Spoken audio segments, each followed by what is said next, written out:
get that one there. Lieutenant, could you get that one? And if you would please join me in Pledge of Allegiance. I pledge allegiance to the flag of the United States of America and to the republic for which it stands, one nation, under God, indivisible, with liberty and justice for all. Thank you very much.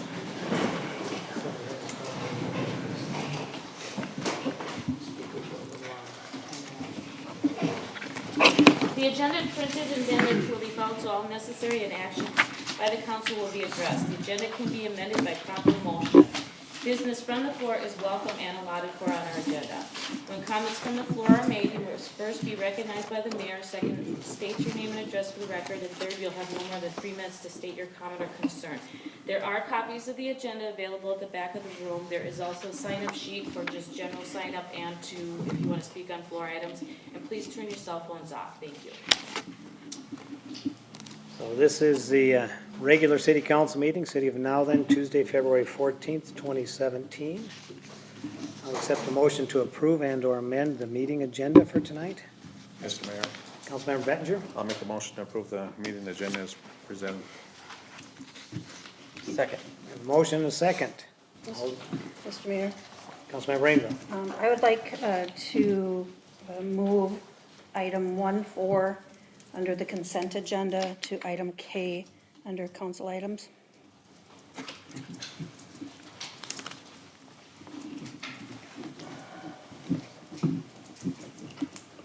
So back to Councilmember Bettinger. Is that That's fine. okay? Councilmember Bryan, okay with the second on that? Thank All right. We have an amendment moving item 1.4 on the consent agenda to item K.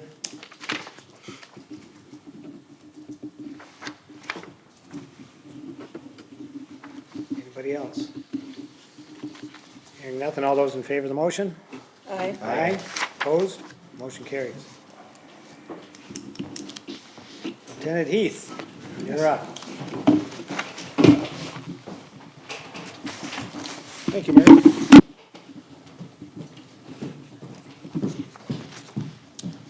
The Sheriff's Office report for the City of Nowthen for January of 2017. In January of 2017, Sheriff's deputies responded to 95 calls for service in the city. 5 of those were to bar none. Those included 3 assault against staff members and 2 juvenile runaway cases. And a couple of noteworthy incidents throughout the month. On the 20th, one of our deputies was on routine patrol and going through Twin Lakes Park when he observed a vehicle leaving the park that he knew the driver didn't have a valid license. He stopped the vehicle and ultimately during the traffic stop discovered that the driver was in possession of methamphetamine and other drug paraphernalia, which is really odd. The deputy had made a swing through the park and the vehicle had just been sitting there, and then later when he saw it leaving, noticed that he knew the driver didn't have a license. But this was at 11:50 in the afternoon, or excuse me, in the morning, so just before noon. Not a time we would generally expect somebody to be in the park partaking in those kind of activities, but it wasn't a citizen of the City of Nowthen either, so just kind of you just never know who's around and what they're doing. Point of information. How did the deputy happen to know? Sometimes just based on where we work and the amount of time you're doing this, you get to know people and you know certain people, and there's some people that haven't had a license for as long as I've been a police officer. So I know that just based on their history and because they have a bad enough driving history, it's nearly impossible for them to get their license back because they've got so many issues going on. And that, I'm assuming, is the case here, where when you deal with these people enough, even in transient situations where if they dealt with them on a call in East Bethel and they run them to check for warrants, they see that they don't have a valid driver's license then. Well, if they see them 3 weeks later and now then, they can run a quick check again and confirm whether or not they have that license. So a lot of it is just being in the same area over and over again and dealing with people that either frequent that area or from the area. So, and then another interesting, this is a kind of a point of information thing for people, especially with today's technology. We had a call here and now then in January where a person had gone on to a website and downloaded an application for their smartphone, and a little while later, we got a call about some harassing communications involving this person who had downloaded the application. Well, unbeknownst to them, when they downloaded this application and agreed to be able to use it on their phone, it also allowed this company that made the application to send text messages from this phone with no, they didn't have to let the owner know. So when the deputy was investigating it, here they're thinking that this person was doing something malicious by sending out kind of a spam type of text message, but the person who downloaded it was absolutely unknown to them that this was happening. So it's just a point of information when it comes to that technology, you know. So this poor person is going about their day, and here comes our deputy knocking on their door and asking about all these communications, and they were just simply unaware of it. And then when they backtrack it, they find out that here's part of the agreement. When you say yes to getting this application on your phone, it allows them to make text messages without your knowledge on it. So You mean he didn't read through the entire agreement?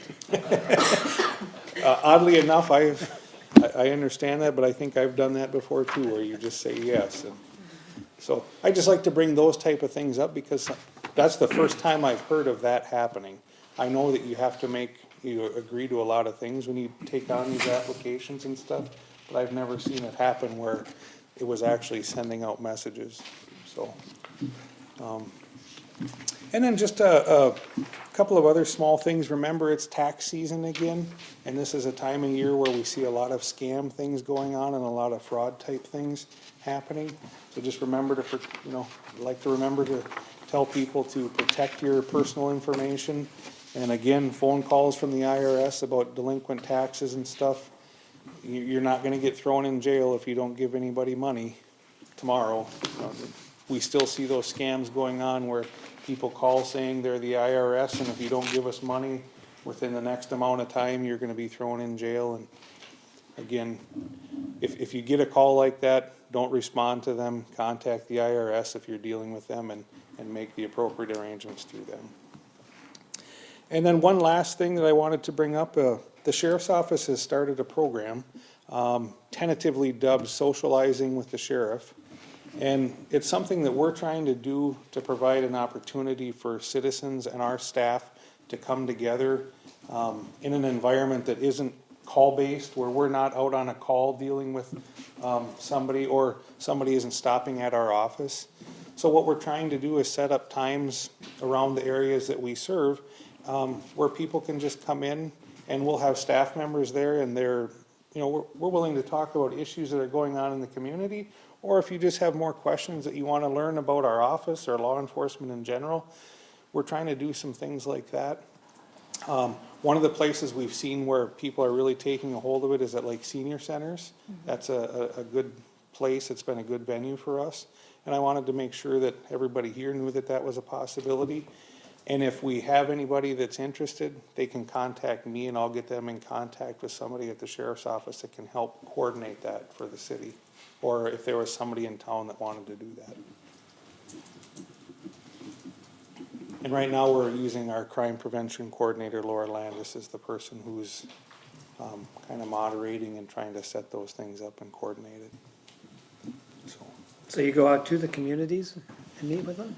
Yep, and what we try to do is have the deputies that are working in those areas be part of that. Obviously, it's difficult for some of the people. Some of our people work nights, so they're probably not gonna have one of our night shift deputies in at 9 o'clock having coffee or whatnot with people, but we try to get people that are working in the specific areas to attend those. You could set it up for that corner at Bill's over there. All right. Council have anything for the lieutenant? Mr. Mayor, Councilman Rainville? I do have a question for Lieutenant Heath. With this socializing with the sheriff, do you have dates and locations set up already?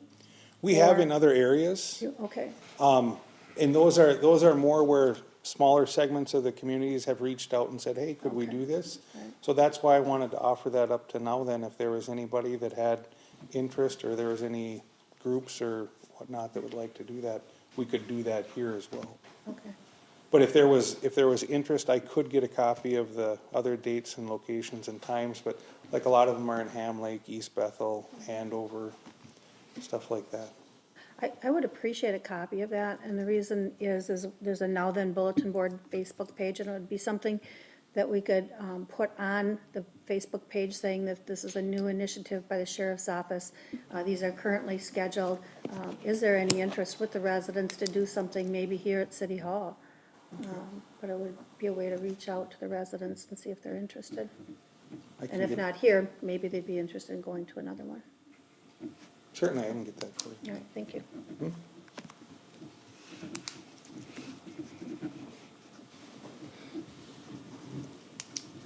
Anything else for the lieutenant?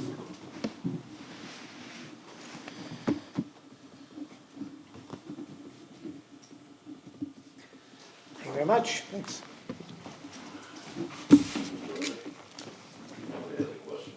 Oh, yes, sir. Does 95 service calls, does that improve traffic stops? Yes, it does. Well, actually, no, the calls for service are separate from the traffic stops themselves. So how many traffic stops did we have? What I can tell you is we had 16 traffic arrests.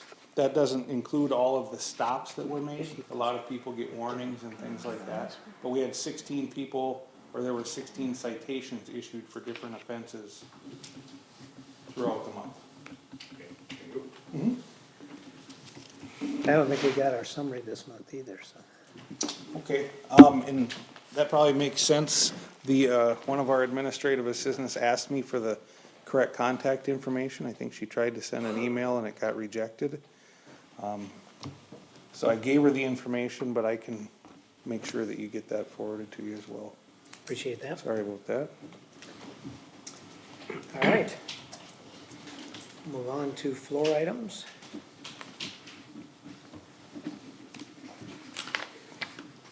We have one, Mr. Dan Williams.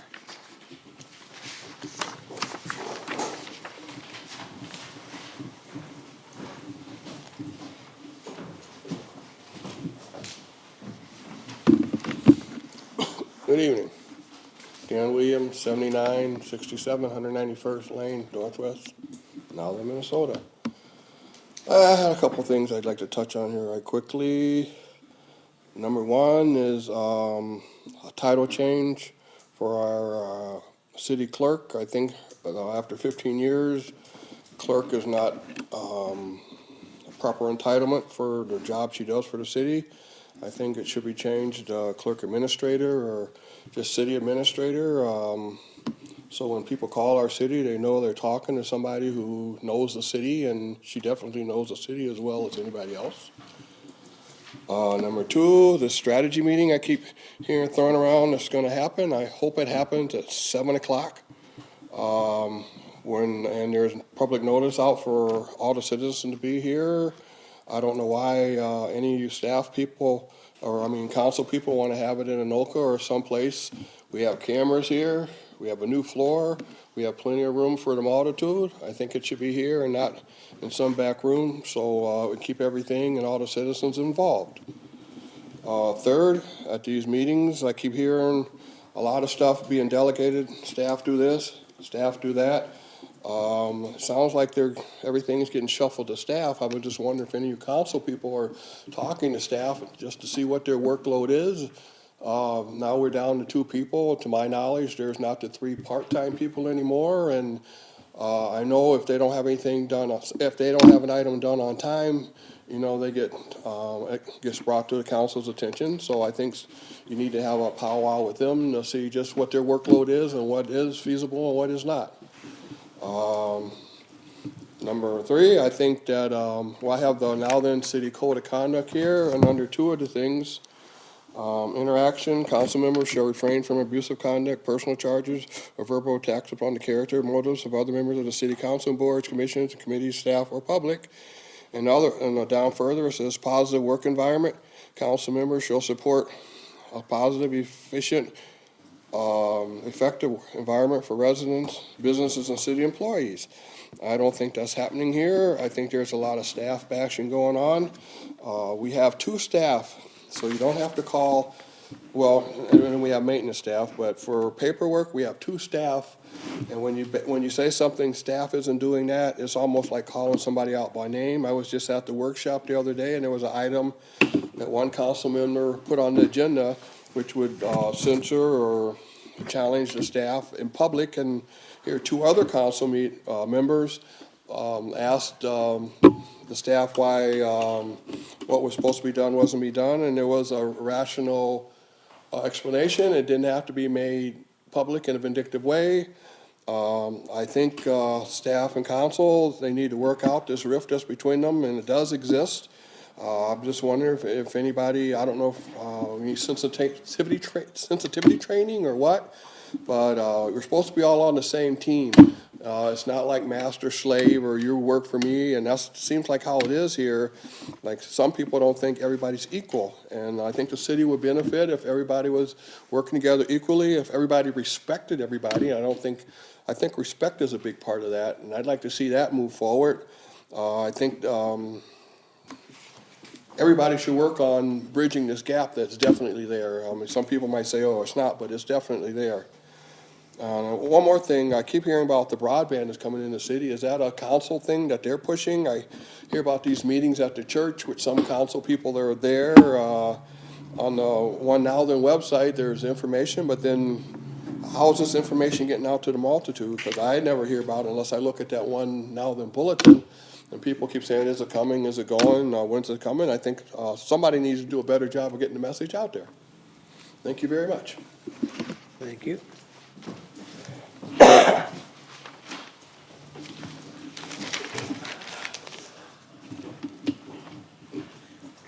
All right, move on to the consent agenda. Mr. Mayor, Councilmember Bettinger. I'll make a motion to approve the consent agenda. Second. Motion and second. All those in favor? Aye. Aye. Opposed? Motion carries. Council items.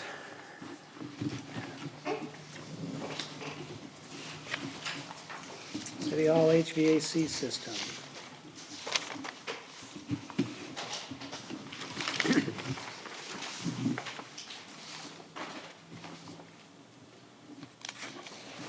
We discussed this at the workshop.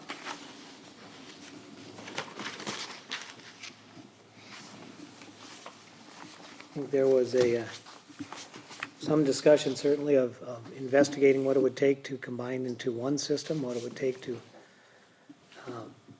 properly penetrate the bearing wall and see if we could get one system would be zoned for the entire building. I think we talked about 3 zones. Has anybody had any other thoughts over the weekend? Mr. Mayor, Councilmember Bryan.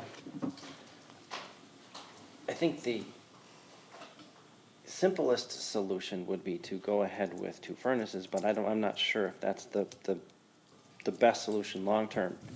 Because if we have 2 separate furnaces, that means 2 separate systems to maintain, et cetera. It seems to me like there would be benefit in looking further into what's not necessarily the cheapest, but the best option long-term. I'm not sure who can manage that project and to look into it further, but I think it's certainly worth looking into. I think it's 2 steps, as we discussed again last week. That first of all, we need to see what the engineering requirements or restrictions would be on penetrating the bearing wall there. If we're looking at ducting and return ducting, and we talked about that's something that potentially we could ask the building official to at least get an engineer to look at that and tell us what we're facing there. Knowing that, then we could take a look at the second. If that's a reasonable expense, that we could take a look at developing a scope of services and put that to the contract, to a contractor and say, here's what we're looking at.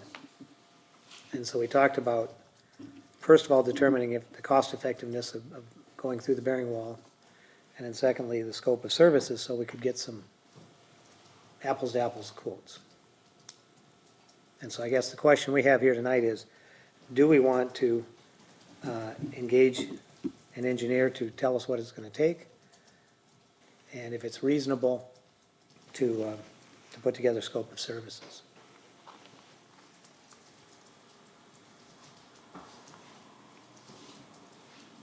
Mr. Mayor, Councilmember Bettinger.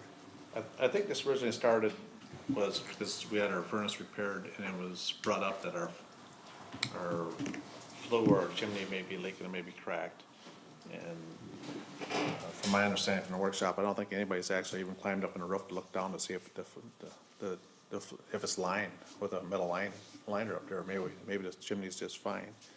And I think the other thing that was brought up during the repair was the heat exchange in the old furnace downstairs is starting to wear thin. It works fine today.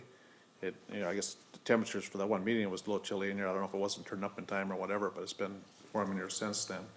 But the furnace is working.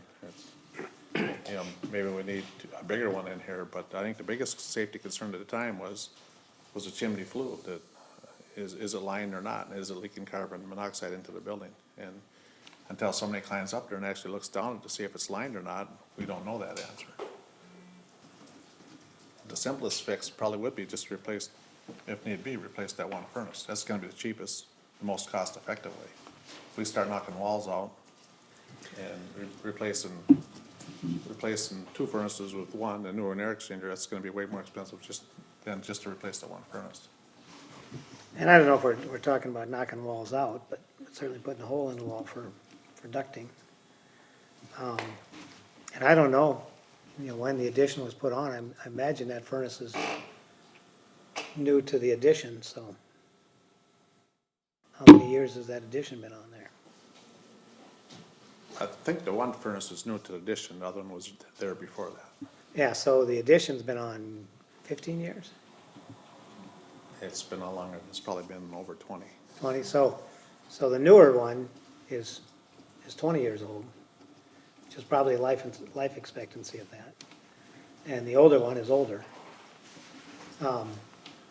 I agree that if it's working and this weather holds, we're in good shape.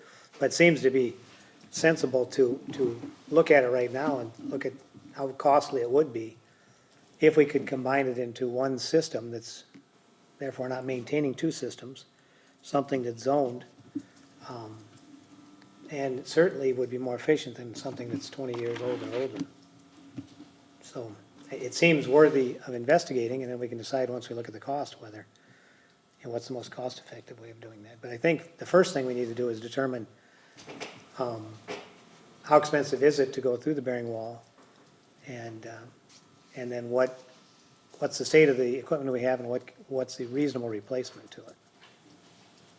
And if we're talking about two systems, the newest one is 20 years old,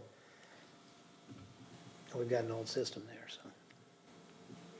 I do think it's reasonable if we have a flue problem to check that out too, if we're at least a bit concerned about CO. I don't know if we have any CO detectors down there. Andy, would you happen to know? Mayor and Council, I'm not aware of one down there. There are some other handheld devices that would be able to test that as well.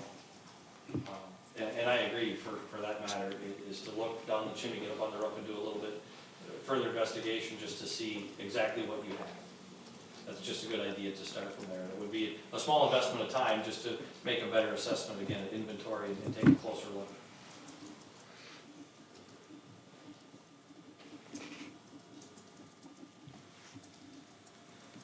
Other council discussion? Mr. Mayor, Councilmember Rainville. I have a question on the CO detector to Councilmember Rickard. Does the fire department have CO detectors?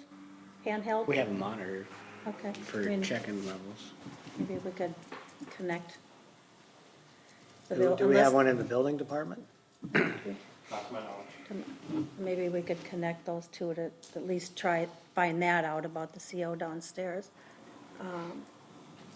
I believe it would be beneficial to us. At some point, we're gonna have to replace a furnace or two. Again, the newest one is 20-some years old. The older one is many more years than that. So I think it's beneficial to find out, one, can we penetrate that wall with ductwork? No different than putting, in my opinion, but I'm not a builder, but no different than putting in a window in a basement wall. So putting ductwork in, and then the feasibility, if that is feasible, then what would it cost to do one furnace, one air conditioner to heat and cool the structure? We know what it's gonna cost, for two of them. So what would one cost versus the two? Mr. Mayor, Councilmember Bettinger. but do we wanna spend hundreds of dollars? You're gonna have an architect or an engineer come out and look at that wall and do a design on it.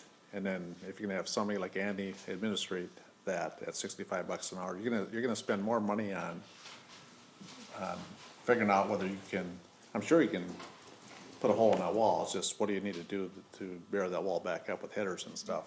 But how much money you wanna spend on that compared to, or do you just want it for, $1,200, $1,500 just replace that one furnace? The air conditioner works, on that existing furnace.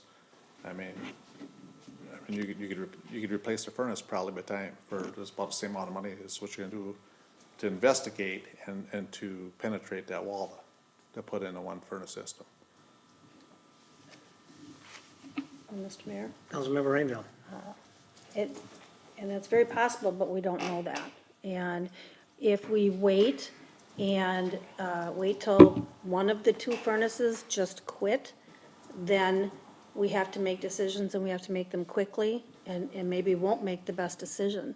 If we take some time and investigate it, we're moving into spring now, and as in with maintaining anything or looking to possibly replace something down the road, there are some expenses in figuring out what your game plan is gonna be.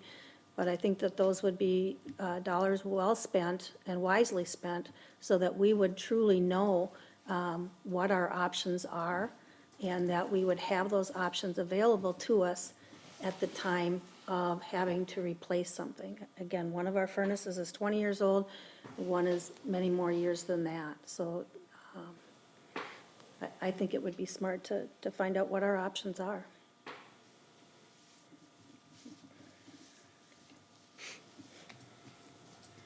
Do we have two water heaters as well? Just the one for the new building? And that's going up the flue to the, are they sharing the flue, or are they going up separate chimneys?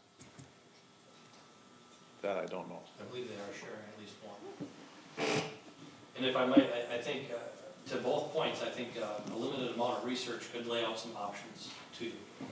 I have not been on the roof, I'd like to do that. You know, so again, I could come back with, again, just devoting a limited amount of research to this, just to lay out the details of the options a little bit better.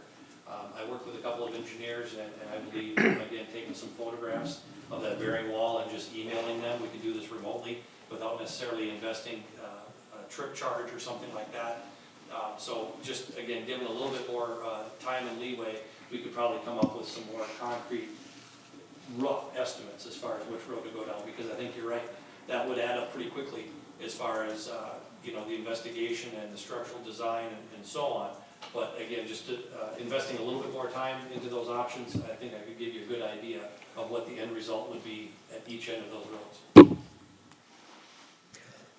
I think that's a reasonable way to go. Have a bit more information so we can make an informed decision. So I would move that, so what would that cost us to have you do that? Mayor and council, I would estimate, I would feel comfortable saying no more than 2 to 3 hours of my research, and then again, everything else would just be remote. I think it would be reasonable to ask, at least the engineers that I have contacts with, they would give me an idea, free of charge, I would imagine. So, cost not to exceed 2 to 3 hours of my time to do some investigating and develop a report. would be all that would be needed at this time.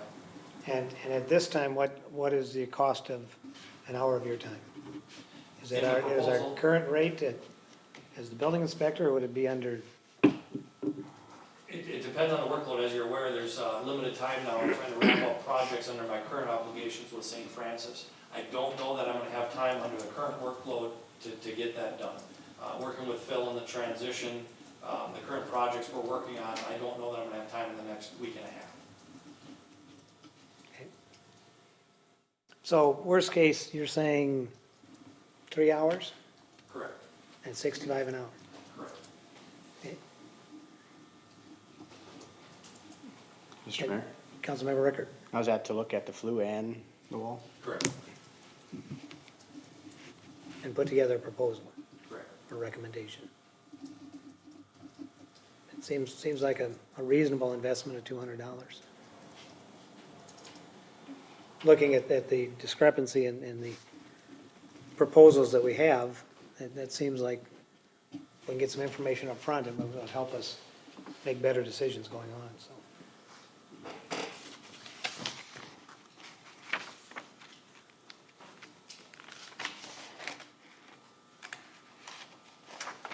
So if I were to say not to exceed $200, Correct.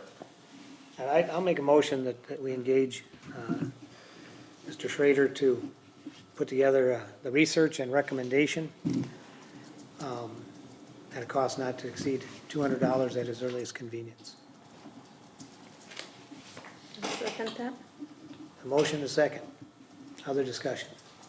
Mr. Mayor, Councilmember Bryant. I would also appreciate if we can, so to clarify that, that would include, here's proposal one, here's proposal two. If you go with proposal one with 2 furnaces, here's what some options are. Proposal two would be one option. Here's the cost for reworking the load-bearing wall and for 1 furnace that can handle the entire building plus whatever zone controls are needed. Correct, Mayor and Council, I believe within that allotted time and resources, I could give you a better idea of what each scenario would look like. We already know what the replacing the current equipment would look like, also the high efficiency. I can look quickly into those rebate options and see what that would be like. The thermostat options and the zoning would be included with that as well. But the biggest part of this would really be entailing looking down the chimney as well as taking some photographs of the structural wall and contacting 1, if not 2 engineers, just to ask, what are we looking at here? Just to get a better idea. It's not going to necessarily include bids from contractors to do that structural work or the numbers for an exact quote from a structural engineer. But again, I think within that allotted time, we can get a better idea if that's worth pursuing or not. Other comments?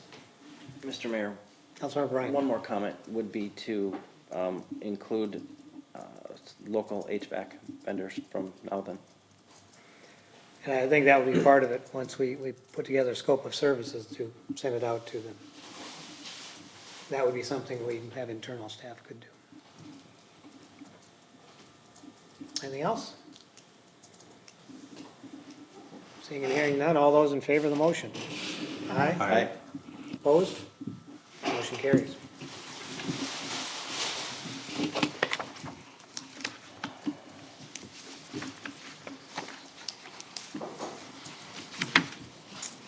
All right, we have a resignation of the building official.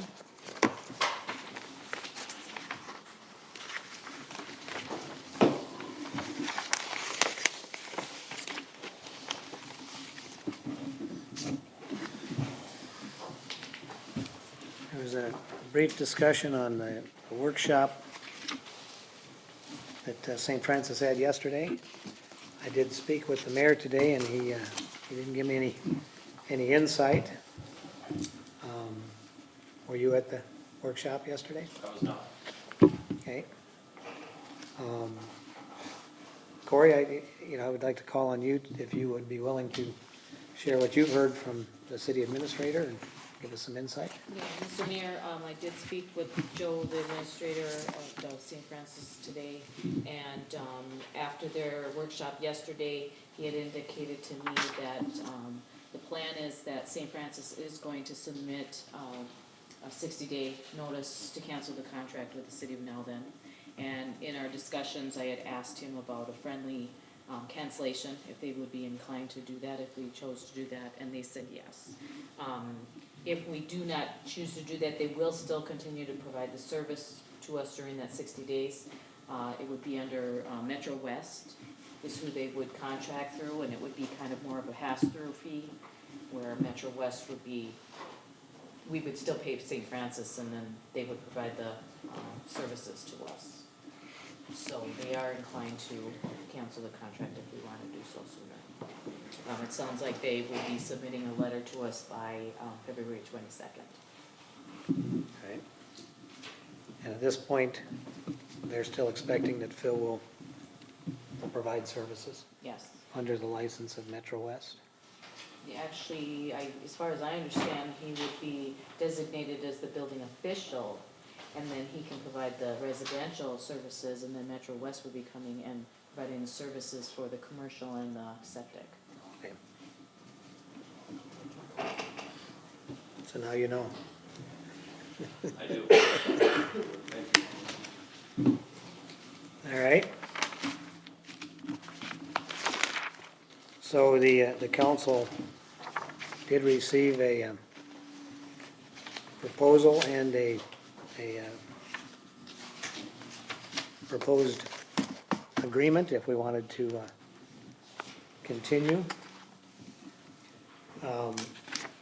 One of the options we had talked about, you're employed through the 24th, and we have at least 60 days from St. Francis to make sure we're covered. You had indicated at the workshop that potentially you were willing to contract with us on a interim basis while we decided what we're doing long-term. Okay.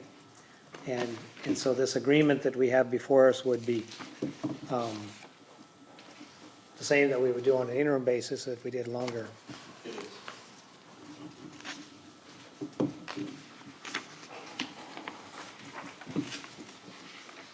And the terms on this, again, if we sign into this, we've got a 60-day notice by either party as well. Correct. In addition to that, Mayor and Council, I would propose even a 6-month review. The services obviously would be the same as what you received before. I'm the same person with the same methodology and approach to the building inspections and permit issuance. Know the staff, know the current projects and all of that, but I would advise or encourage maybe a 6-month review after this were to be implemented to again evaluate it and see where we're at.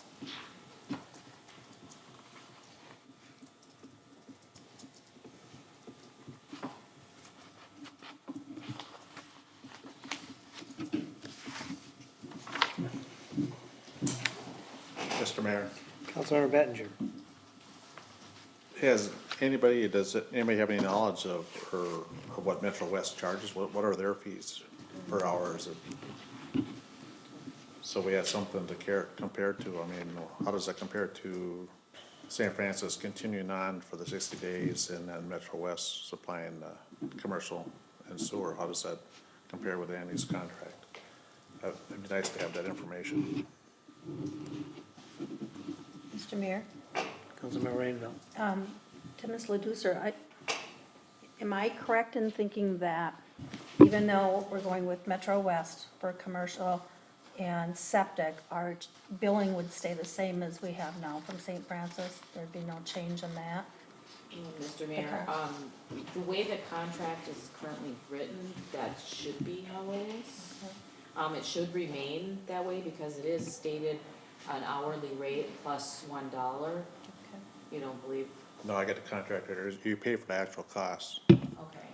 I thought that's. I get the how it stated. contract. Okay. And Mr. Mayor, as far as I'm aware, St. Francis has not contacted Metro West yet. And the terms haven't been negotiated. I don't, because this was so sudden, I don't know any of that has been taken in place. Another question is, so right now we're paying for wages plus $1. What does that hourly rate come up to for us? Remember? Yeah. Today's rates, it's about It's 39 plus the $1 for admin and then 10 for benefits. It's 50 plus whatever the benefits are at the end of the year. That's what we're paying. So it's 50 per hour plus. Yeah. Okay. And if you want, I get the replacement cost. Alden agrees to pay full hourly amount charged by a third-party replacement per building official for services performed for Alden while the building official is absent, whether because of vacation, sick, leave, or other reasons, including resignation. So just be, I'm thinking that it'd just be a pass-through cost. They wouldn't make anything on that. It's just whatever that cost is. Mr. Lucert? Would there still be administrative in that? Not the way I read it. It's just a pass-through cost. You guys want to read it? I don't want to read it now, but could we get copies? Do you want to look at it? Can we get copies of that, please? Thank you. I tried to find it on my stuff. but I couldn't. Other council discussion?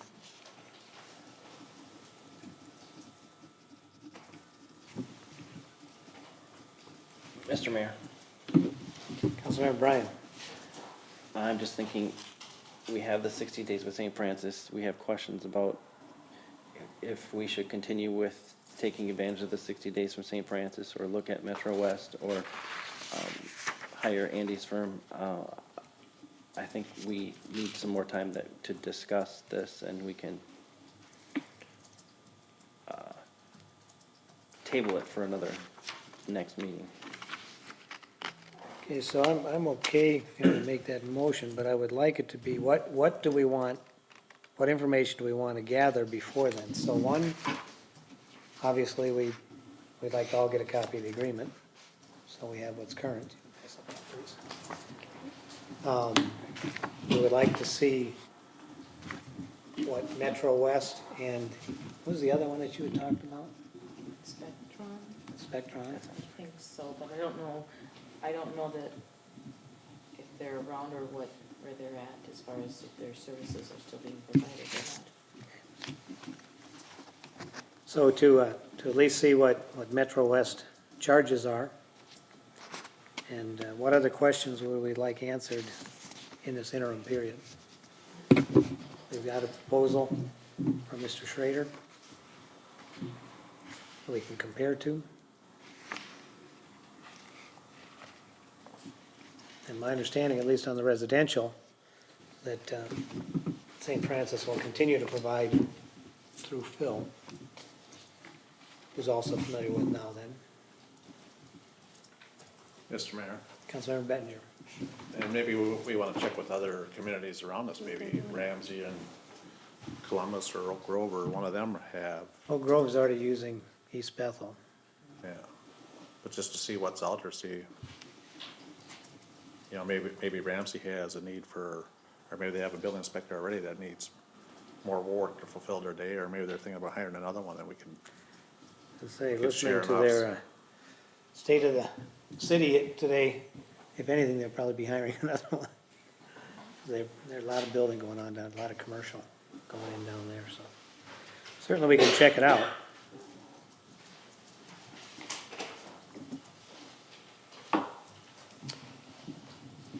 So Councilmember Bryan, are you making a motion? I will make a motion to table the building inspector position to next month, with getting information about the current consulting agreement from St. Francis, getting a potential quote from Metro West, or getting a quote from Metro West, and getting more information, seeing what the other cities do and if there's other options that we're not aware of. Mr. Mayor, Councilmember Rainville. as a point of clarification, should we not have two motions? One is to table, and then the second is to go out for information. That would be clearer. I agree. Yeah, we can do that. So, motion to table discussion to next workshop meeting. I'd second that. All right, motion is tabled. Mr. Mayor, Councilmember Bryan.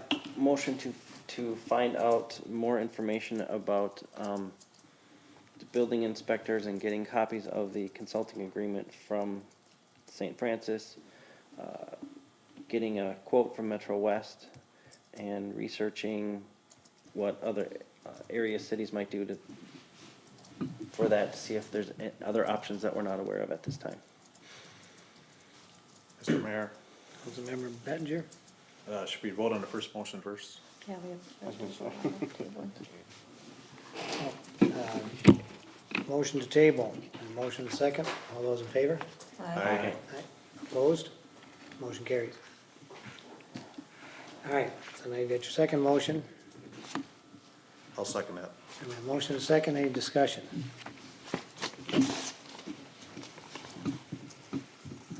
Was it clear enough, Cory?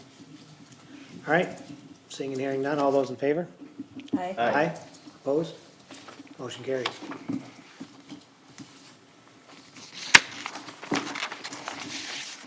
Item C. Mr. Mayor, this is my Member request for council action. After having discussion at the workshop, amended it to say that during previous discussions, the city council agreed that given the city has the technology available to them, we agree that all city council, commission, and committee meetings be audio and videotape for placement on YouTube.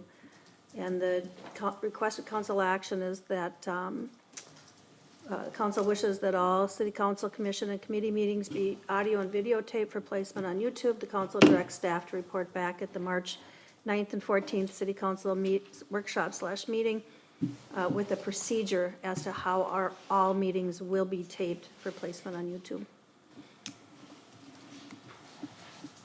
All right, so that's your motion. I'll second that. A motion, a second, discussion? Mr. Mayor, Councilmember Rickard.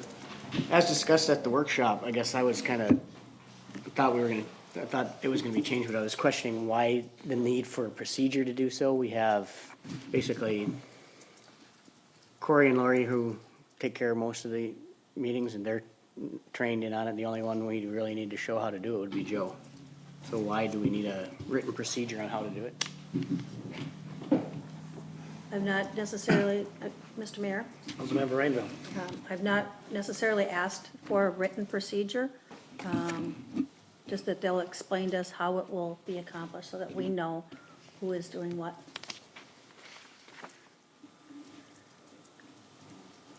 Other discussion? Mr. Mayor, Councilmember Bettinger.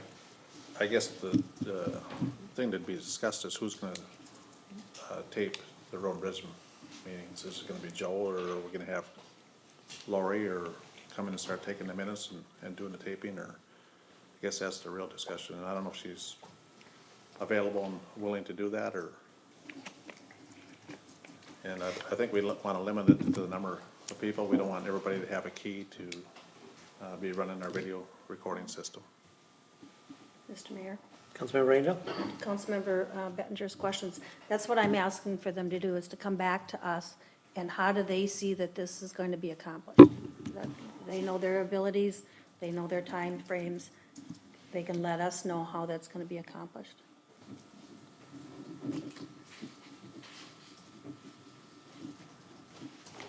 Other discussion?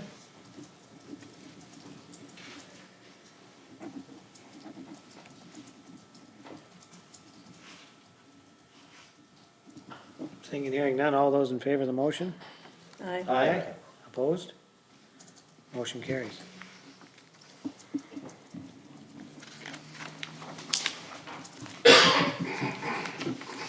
Mr. Mayor, Councilmember Ryan. based on the issue and now then City Council Policy 1-1-13, I make a motion that all city council meetings, including the Thursday council meetings, workshops, and budget planning meetings, be taken and published in the same manner per Chapter 1, Section 1-13, which states, minutes shall be published as required by the Minnesota statute 412.191, 331A.08, subdivision 3, 331A.01, and subdivision 10, and that publishing a summary minutes for these meetings, which includes a copy of the topics covered and/or the agenda, A brief synopsis of the discussion and its disposition would be adequate for all meetings. So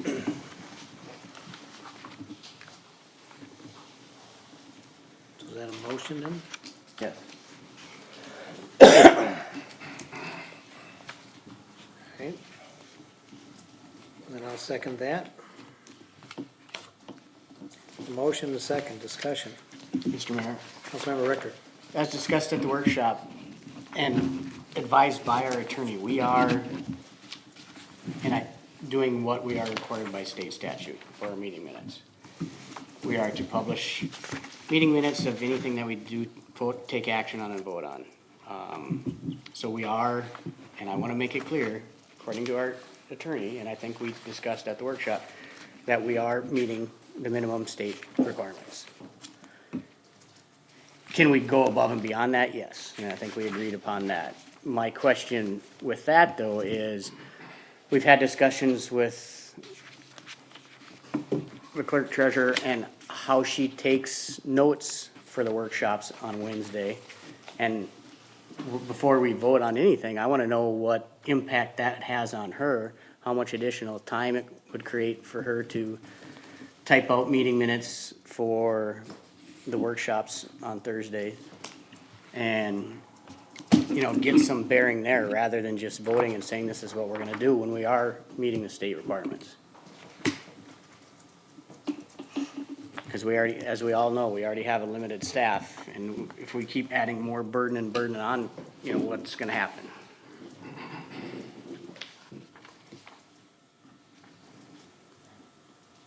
Other discussion? Mr. Mayor, Councilmember Bettinger. as discussed at the workshop, I had talked to Corey about this, and for every hour our meeting runs, it takes her 2.5 hours to do the minutes, and that's just adding more staff time. It's gonna cost the taxpayers more money, it's more government. It also can be kind of confusing for the people looking for the information, because now, if we had everything under one meeting and one set of minutes, everything's right there. Now we have a workshop, we want workshop minutes, we have a workshop video, we have a city council meeting, we have a city council video. So if you have an item you're interested in, you gotta look 4 different places to find all the information. I think we should be simplifying government and streamlining everything, have one meeting, one set of minutes. It's simplified, it's easier to find information. It'll cost the taxpayers less, it's less government. It's all around better for everybody. It's less confusion.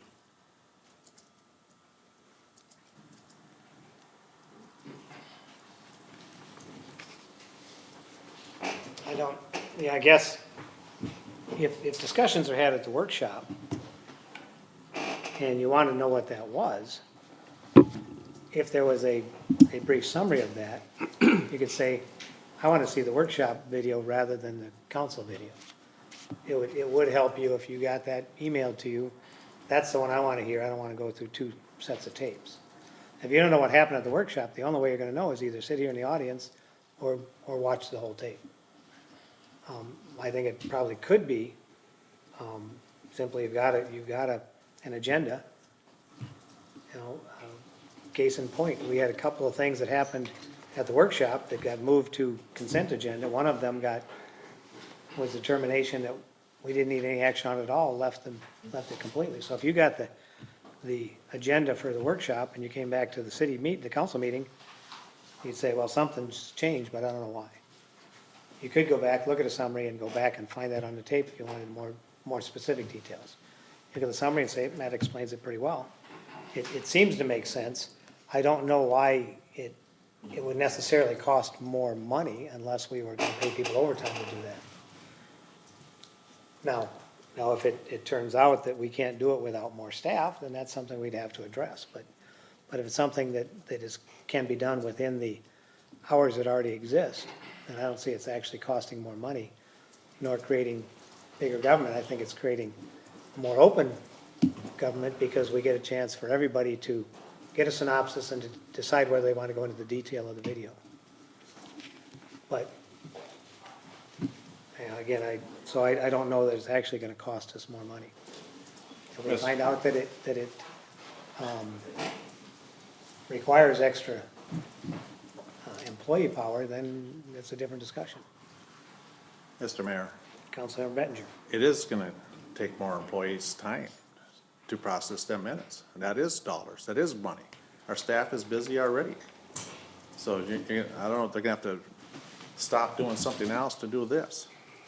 I mean, if we got rid of our workshop meeting, a lot of them items you just talked about, they were simple items. We could have, if we had a regular council meeting instead of a workshop, them items would have been all addressed and done with. We wouldn't be discussing them tonight. We wouldn't be discussing them twice. They'd be done. It would have been acted on, done. I think most of our meetings could be done in one night, one meeting, one set of minutes, one YouTube video.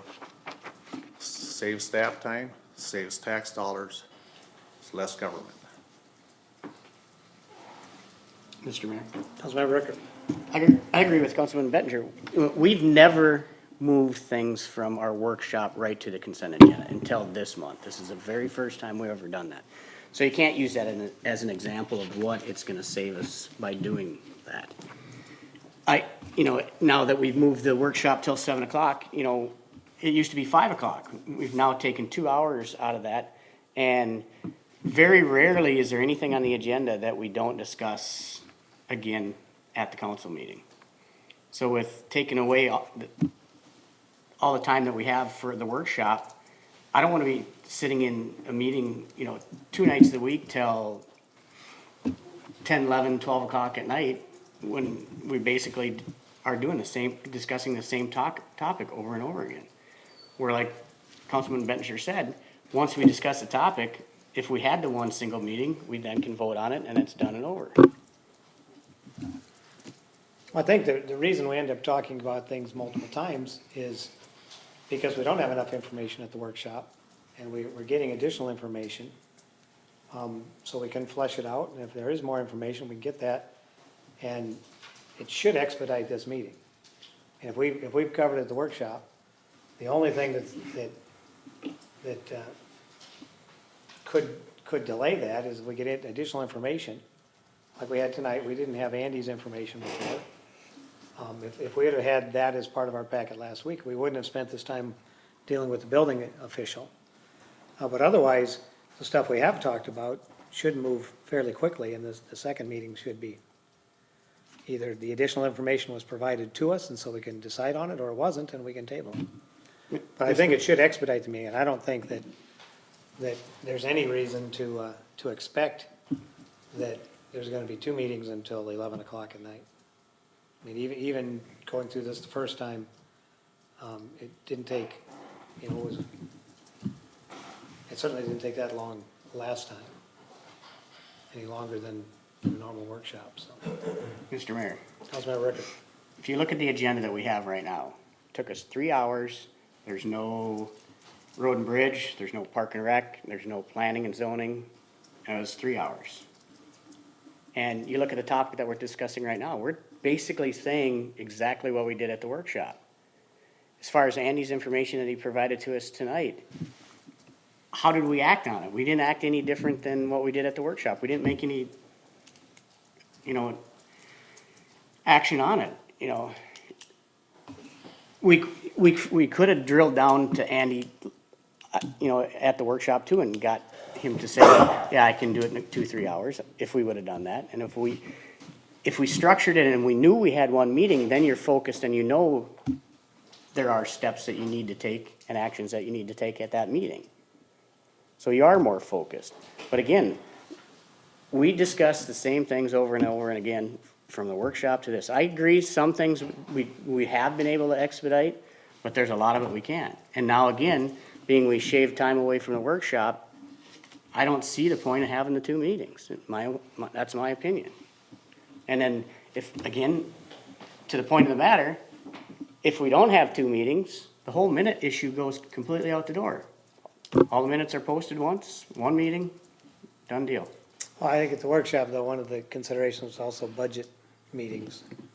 It wasn't just the workshop, but it was, so it wouldn't go out the door, but, because there'd still be a consideration on budget, but. You'd get rid of 12 meetings a year.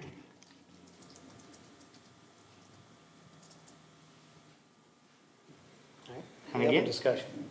Come on, Mr. Mayor. Councilmember Rainville. I guess I have a concern about eliminating the workshop. And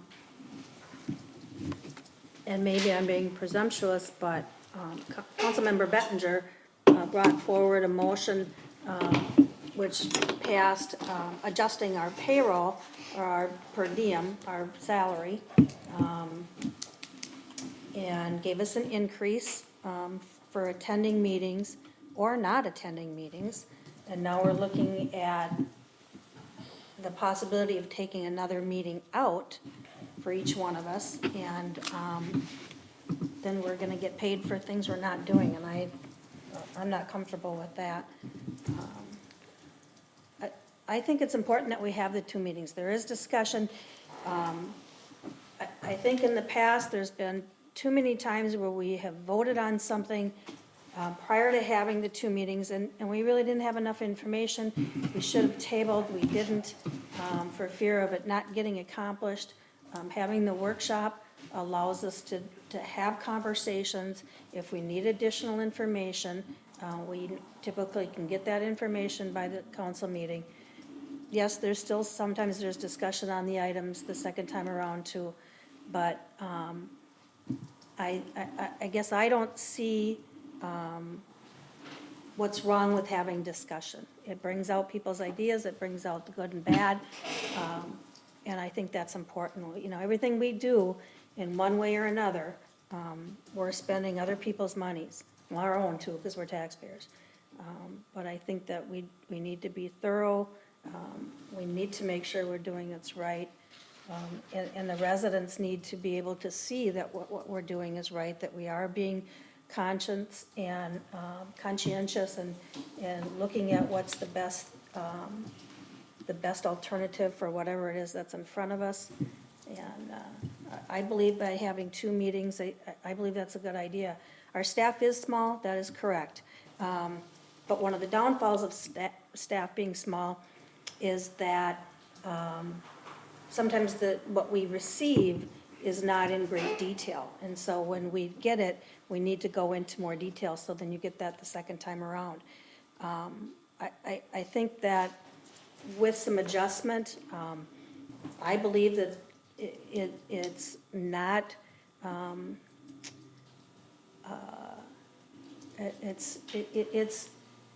the issue of doing the workshop, and again, it's not a workshop, it's an actual meeting.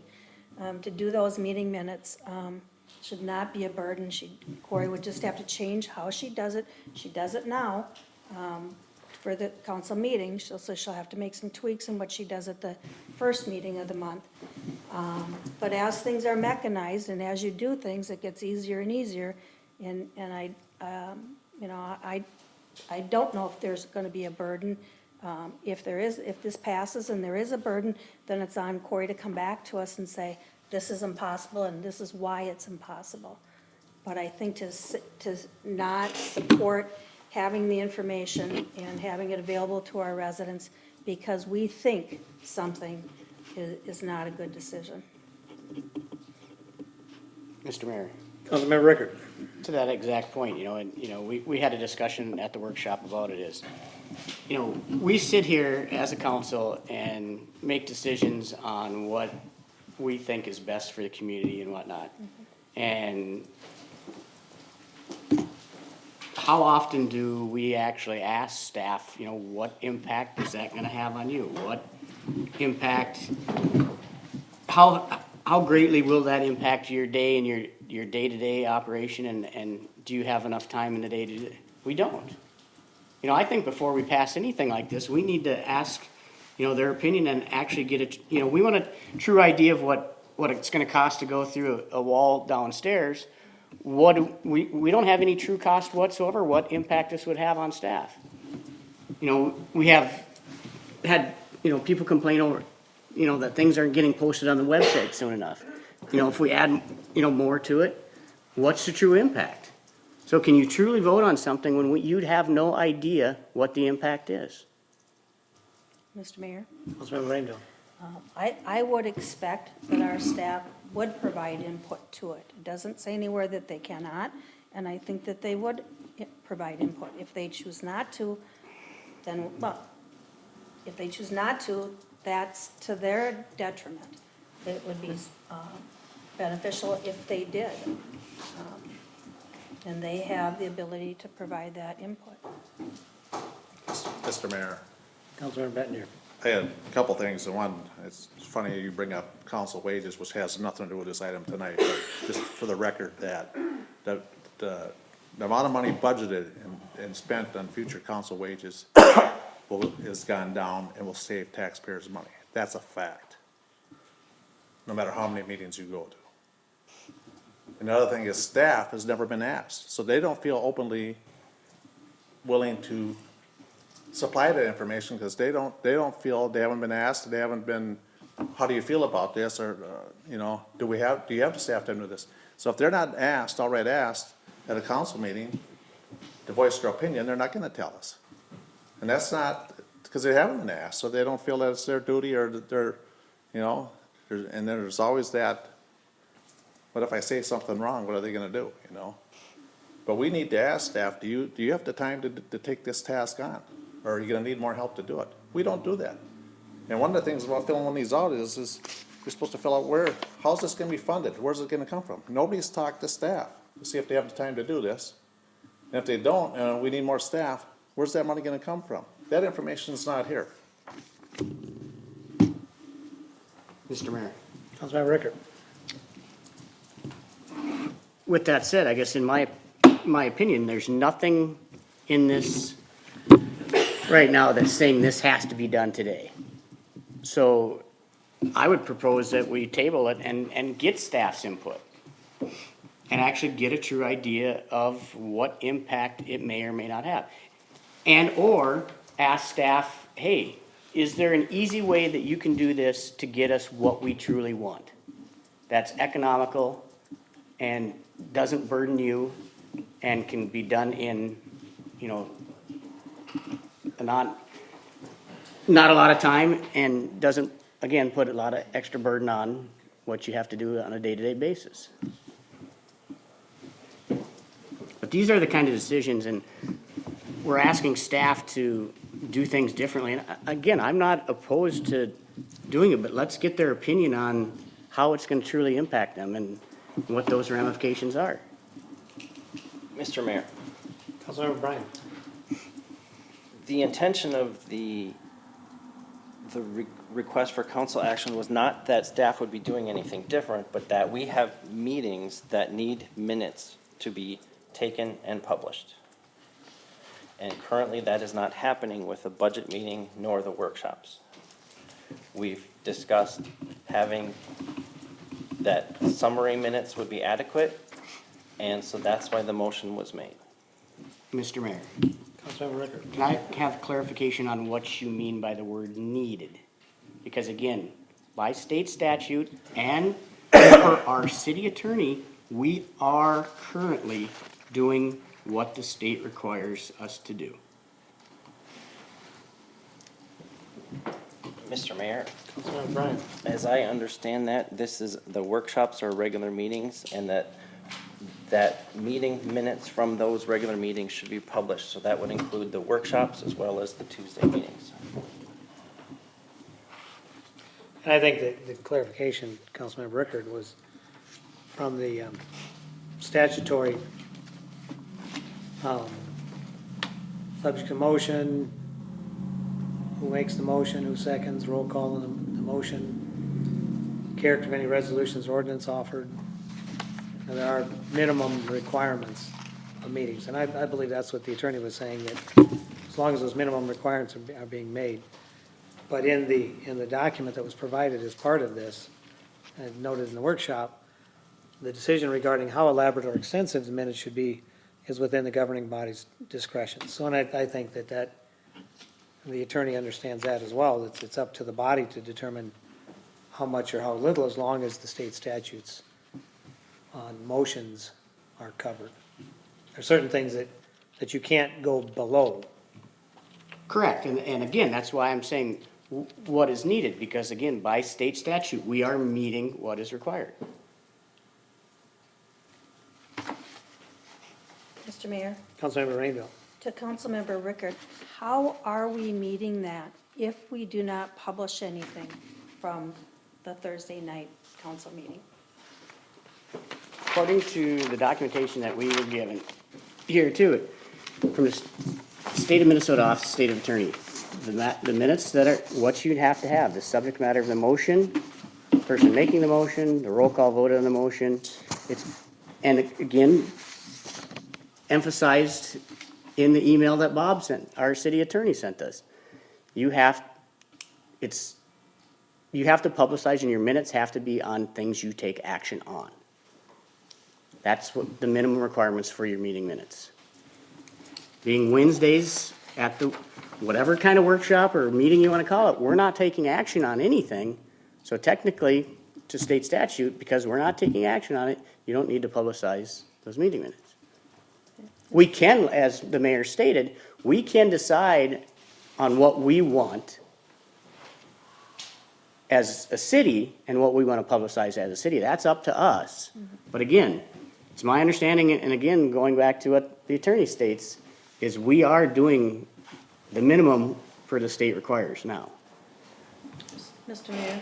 Councilmember Rainville. Again, I guess I'm not seeing where we're doing that for our Thursday night meeting, nor did we do that for our budget meeting. We're not making any motions. Okay, in page 2 here from, this is the Office of the Auditor, reviews meeting minutes. It recommends that meeting minutes include the following information in addition to the statutory requirements. Recommends. That's your key word. Okay. And we can recommend, so, And that's what I stated. I said, we are meeting the state minimum requirements. We can decide as a city and as a city council to do whatever we want to do. I'm not disputing that at all, but we are currently meeting the minimal requirements for the state statute. Mr. Mayor, Councilmember Rainville. again, I guess, I don't see where we're meeting that minimum requirement when we don't do any minutes whatsoever for our Thursday meeting and our budget meetings. Those are city council meetings. There's discussion there. We don't do any meeting minutes whatsoever, even that we met. There's no documentation available that we even met. So at a minimum, we're not doing that. As a council, if we choose to do something additional, then we can do something additional. But we're not meeting the minimum qualifications of documenting that we had a meeting on the Thursday or our budget meetings. Mr. Mayor, Councilmember Bettinger. I agree with Paul. I mean, and we got, from the state, and we also got from our city attorney stating that we're meeting statutory requirements. They know what they're doing. They represent us. They are lawyers. I'm gonna take their word for it. And like, we can all agree on here, if we wanna do something different, we can, but we are meeting statutory requirements. Mr. Mayor? Councilmember Ricker. And again, I'm not saying that we shouldn't or couldn't do anything different. I'm just saying that if we are going to, I think we do need, in my opinion, to table it, and let's have a further discussion on what the true cost and impact of doing that differently is. And exactly what we want. And how we want it. There's nothing pressing us tonight to vote yes.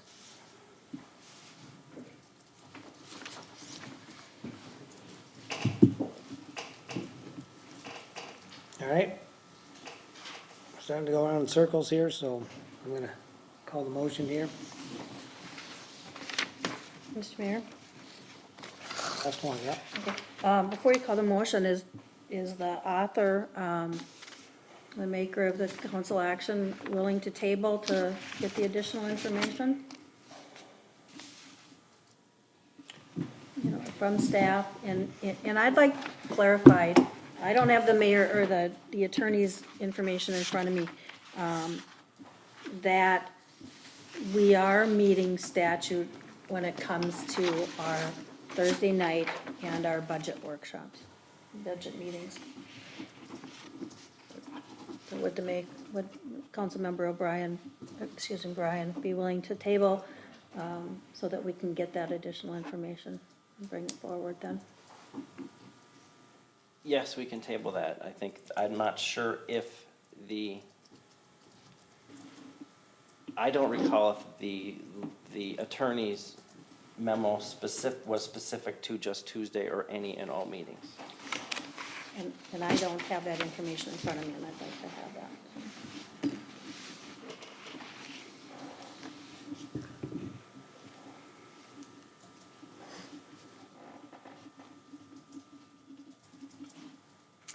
I think the attorney's, short of having that in front of me, the attorney's opinion was as to those meetings where they were taking the votes, we are meeting the minimum requirements. The question that it appeared you were asking is what you have on page 2. The council can decide how elaborate or extensive any meeting minute should be, it's within the discretion. Separate issue from meeting the minimum. So if we are recording votes, motions and votes to those motions, that is meeting the minimum. If the intention is to communicate to the public what goes on in meetings other than the Tuesday meeting, that would be the discretion of the council to ask that we have a summary put together. And the summary, which is on the second page of the attachment here, summary means an accurate and intelligible abstract or synopsis of the essential elements of the proceedings. If that can be done in a cost-effective way, saying, here's briefly what was talked about, and it was tabled, moved to the next meeting, whatever it was. Synopsis is certainly not the detail we're getting right now. And I think it's reasonable to even discuss with the council and with staff the degree to which we're publishing minutes right now on the Tuesday meeting. You know, maybe we're going into too much detail there. Now that we have a video recording, as long as people know the motions and know the action that's taking place here, if they want more detail, they can go on and find more detail, which they never could before. We always had extensive minutes because that's the only place you could see it. If you weren't here at the meeting, that's the only place you were gonna find it. But at the budget meetings, I agree, the budget meetings and the Thursday workshops, you're not gonna know unless you go to that, and you're not gonna have a summary to direct you to it. And if it's a 2 or 3 hour meeting, you're gonna have to sit through it and figure out where it is, if it's germane or not. So, again, it's your motion, you can decide what you wanna do with it. I can withdraw the motion. I would request that we can table it for another, to the April meeting or to a later date, and so we can table it for a later date. All right, so motion is withdrawn, you make a motion to table, Motion to table. A second. all right? All those in favor? Aye. Aye, opposed? Motion carries.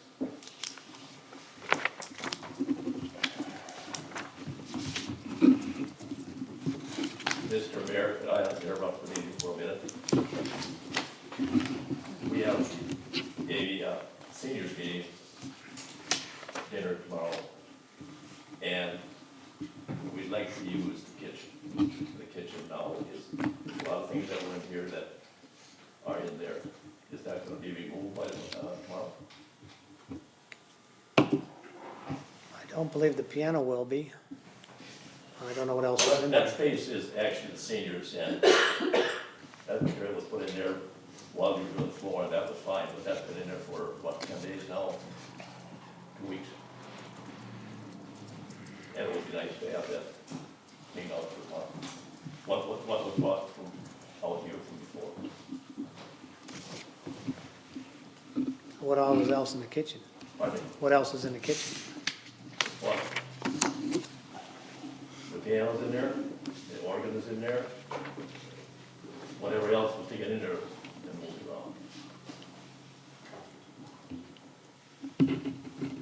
But that's a request I'd like to make. All right.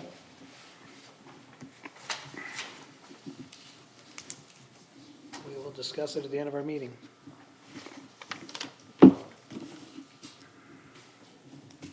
Item E. Thank you. Mr. Mayor, Councilmember Bryan. I want to make a motion for the city planner to train Lori in the process to update all city codes and policies with the most recent updates. The updated documents shall be published accordingly to keep all official copies current. The website should also be updated as the code is changed. When possible, I would suggest replacing paper copies with electronic copies for ease of replacement.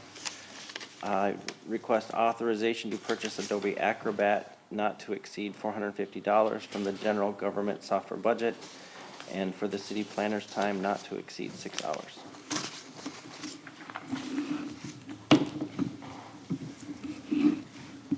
I'll second that. Have a motion and a second. Discussion. Mr. Mayor, Councilmember Bettinger. this is another item that I don't think the staff was talked to about how is this gonna impact their time and their ability to take on this task. I think this should be, another one that should be tabled and discussed with staff and how this is gonna be handled, and does the staff have time to do it? And, there's, normally that budgeted for software is budgeted for software that's already needed. So just stealing it for this software, I mean, I haven't talked to Corey, is that okay or not? I mean, all these things need to be discussed with staff before we just start making decisions that you're gonna do this and we're gonna spend this money for that. And I think there just needs more discussion on this, and this should also be tabled. Mr. Mayor? Councilmember Ricker.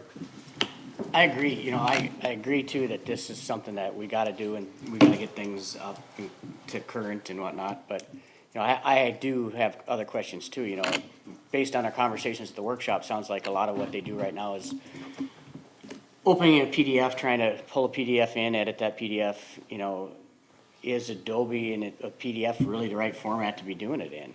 To me, it seems like that's the difficult way to be doing it, rather than having it on, some type of word processing software, where then you don't have those issues. So again, I agree, it's something I agree that needs to be done, but I'd like to go into further detail on, and find the most efficient, best way to get it done. Mr. Mayor, Councilmember Bryan. to Councilman Ricker's question, the code isn't Word. It isn't Word now. It just gets published in Adobe. And Corey said that's mainly so that it's harder to manipulate. So the original document's already in Word. So this would just be a matter of reformatting, incorporating the changes, and then republishing it in PDF. So why do we need software to do that then? If you want to make you can take the Word document and publish it as a PDF. Yeah. And then but there's enhancements that you can do with Adobe to make it more of a searchable document. There may be other options other than Adobe that are out there that can do the same thing. But Are you saying that if Adobe is it, or another option, you're saying, what was the number you used, dollar? $450 for Adobe. Okay, so you're saying, it doesn't have to be Adobe, but if there's an alternative in that price range that's better, they can choose that? The comment made by the city planner was to publish the PDF so that it's a searchable document. And that's what's currently being done now. Okay.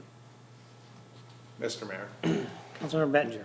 I would like to be able to ask Corey, how does she feel this would fit in with staff's time and for the training and to be able to keep the code enforcement up to date? And I think that, right now, to my knowledge, we haven't done any of this in, we have 200? Okay. So nothing's happening right now. And so if something's happening, I think it came to light because we're trying to find things, we're training a new person and it isn't current.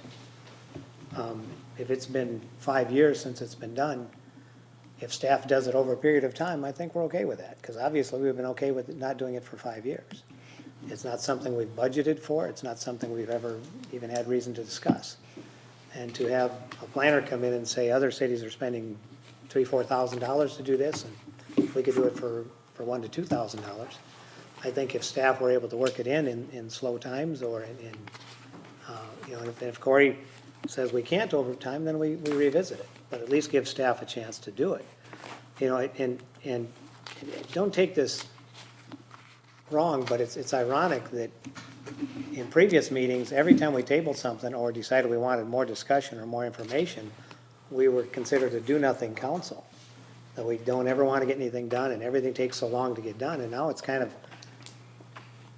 you know, we're finding the same thing.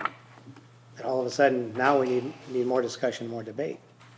I think it's a reasonable request, and I think Corey certainly is free to give us an expectation that says, with the load we have right now, we can do something by this time.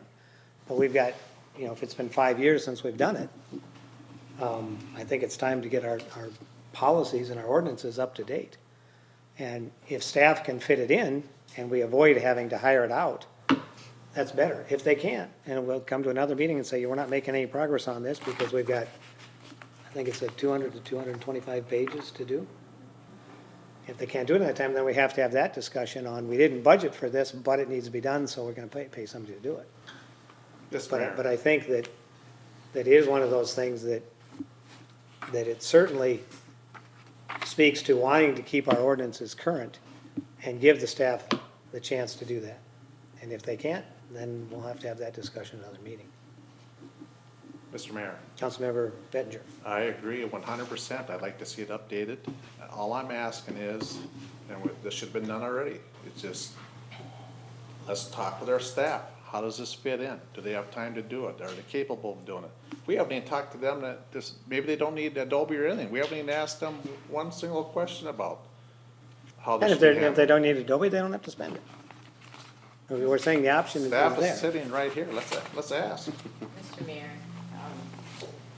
you know, after thinking about this a little bit more, given that it's so delinquent as far as getting it up to date, the way I would like to see it done is that for the first initial updates of getting us up to date, is that having the planner take care of that because of the burden of that, but then going forth, she could train, and then it could be updated in a yearly basis, and then it would be easier than trying to take on such a huge project of so many years behind.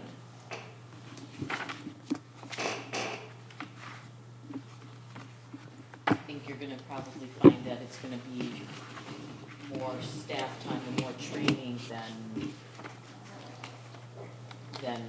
you think.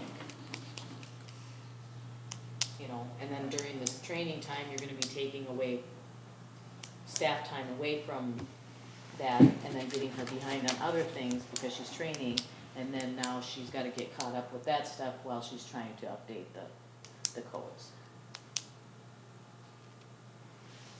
Mr. Mayor.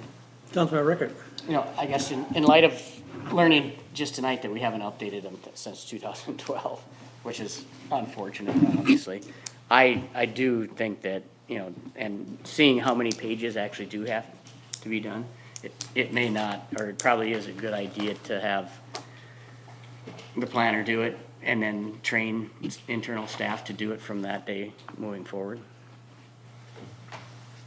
Where would the money come from? That's the question at hand. Mr. Mayor, Councilmember Bettinger. I would think it'd be a good idea to check with other communities around us. I mentioned at the workshop, I happened to listen to the Oak Grove City Council's last council meeting. They have theirs updated annually by a company. It's $1,000, they pay $1,000 a year. And they update it every year. They get 5 paper copies and an electronic copy. It's $1,000. And that might be money well spent just to have somebody else do it every year if our staff don't have the time to do it. But it doesn't hurt to check around to see what's all out there. It doesn't have to be our planner.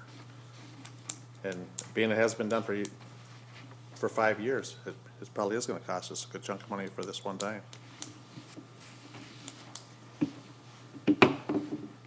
It begs the question, it's never come up at a budget meeting, and it's never come up as a need, until we discovered that what we've decided here at meetings isn't what's in our policy, isn't our ordinances right now. So, yeah, they're updating theirs on an annual basis because they've been doing it on an annual basis, and it's still costing them $1,000 to have it done on the outside. I just, I don't know what it, how much of this is simple cleanup and how much of it is major changes. I just choke a little bit when the planner comes in and says it's gonna cost you thousands of dollars to do this when, I'd like to see what staff could do, to see how significant this is. 200 pages, 225 pages sounds like a lot. Is it simple changes or is it, I don't know if we know that if you've had a look at how significant this is. Well, Mr. Mayor, if you recall, we're actually had to adopt a new ordinance, or we're going to be, because of a missed word or language just recently from even what the planner did, because there's so much cross-reference to different sections of the code that you gotta try to catch every, it's almost similar to when Dan has been going through the city policies and he's reading and it's referencing this and that policy and this and that policy, and then you're finding there's inconsistencies because you've got to cross-reference so many different things. The Green Acres, that's the word that I was thinking of. That was one of the, examples. that Failed to was take just- out of one, and it Yeah. impacted that whole deal. Mr. Mayor, Councilmember Bryan. I would say that there are, granted, I have not seen every single ordinance that's in there, but I've also seen several ordinances that look to be a find and replace. Some of the examples that were listed about the structure of commissions and committees and city council salaries and the floodplain district wording where it was replaced this with that. I would think those certainly are something that, that we could look at that don't take a lot of time to make those changes. Yes, there may be more cross-referencing ones that take more time, but I would think potentially we could save money by getting as much of it done with our own staff versus contracting all of it out. And it may be, because I'm gonna guess that every time you add a paragraph and now you've pushed out a page, that now that's forcing the reformatting of the entire next page, but Word should be able to do that, and that should easily lower the burden of the number of pages that need to be changed. I would think the bigger challenge of the training part, which our planner said should take 4 to 6 hours, is the cross-referencing of some of the bigger ordinance changes, but not just the reformatting or rewording here and there.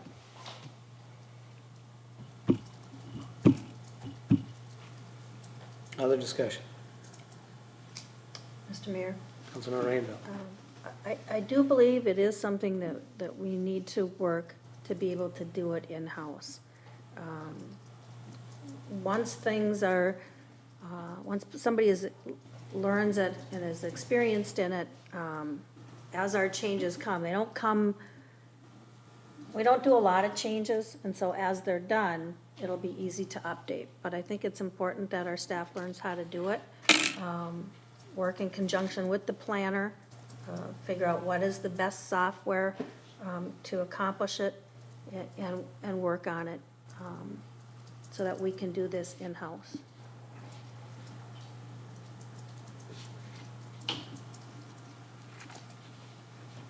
So are you saying in the future, are you saying divide and conquer, see what's simply to do now and what the planner would have to do and train for the future? I would say that we start in-house with Lori being trained by Liz Stockman, using whatever software is applicable. And if it takes a while, it takes a while, but at least we're working on it.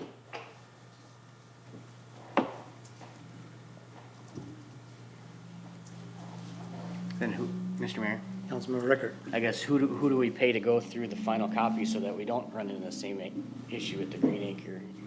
That all verbiage is correct and cross-referenced and, you know, because obviously if Liz can, for 5-6 hours, train Lori how to do it, but who's gonna proof that, what she does? And what's that gonna cost?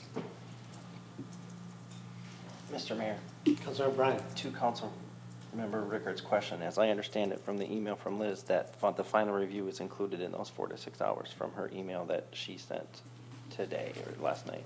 I didn't get a chance to see that. She specifically mentioned reviewing the final. And again, I have fears there too, so it's, try to train somebody in 4 to 6 hours and review 250 some pages. And again, I'm sure some are easy as cut and paste, but, and again, I agree 100%, it needs to be done, it's just, what's the best method to get it done?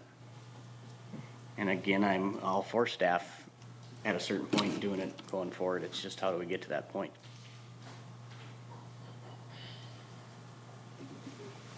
All right, we got a motion and a second. All those in favor of the motion? Aye. Aye. Opposed? Aye. Motion carries.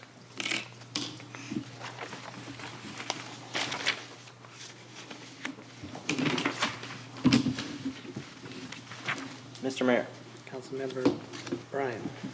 I want to make a motion to proceed with the repairs to City Hall and to get quotes to, as referenced in the request for council action, not to exceed $5,000.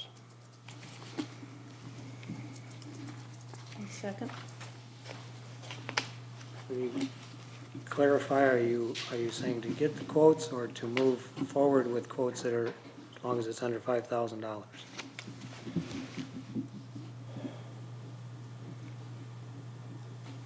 I would say if we can get the repairs done for less than $5,000, let's move forward.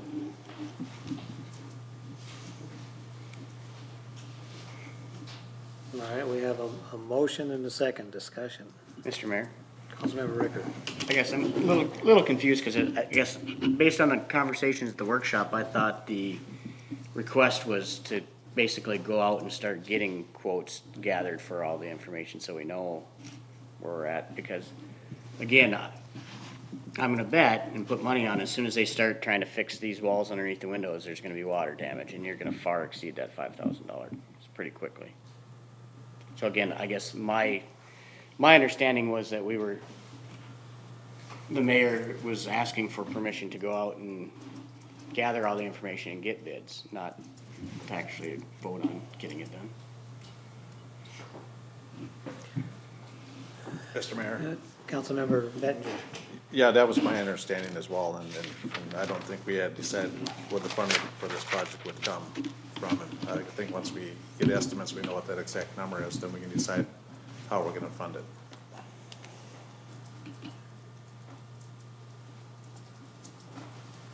Yeah, I think one of the challenges, you start putting everything back in the room, it's gonna get it's probably gonna raise that price.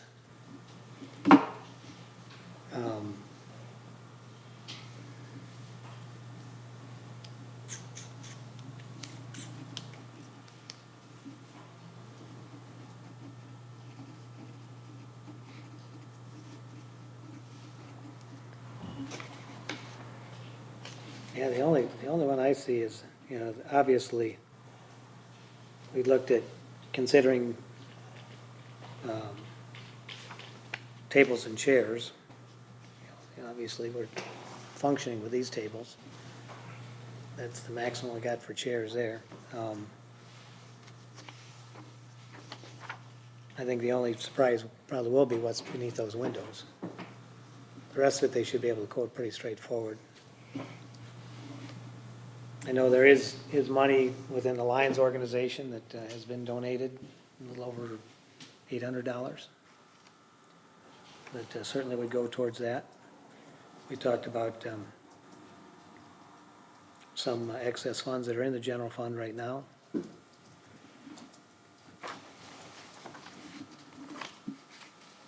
The question is the council ready to move forward as long as there's a cap on that? Or not? Mr. Mayor, Councilmember Ryan? I was just trying to, I'd like to see what we can get done for $5,000, so we can just keep things moving forward.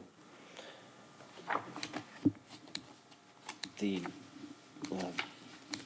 drapes and the tablecloths probably are at the very bottom of that $5,000 budget. But as far as to repair and paint walls, I would think we should be able to move forward with that.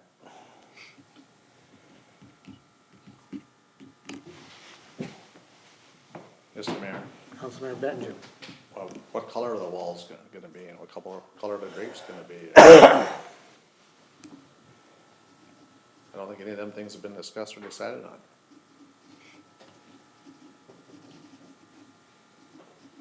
Again, where's? I think the recommendation actually came up back when we were talking with the AV people was, gray wall. That's what they were looking at, was gray wall with white trim.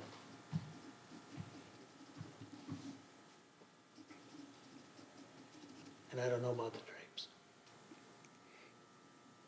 I think that's the part where, working with the other groups that use it, seniors would probably have the biggest concern over the drapes, but I don't think the Lions or the church are gonna be overly concerned with the drapes. But I think they do, obviously. We heard from seniors tonight, they'd like the stuff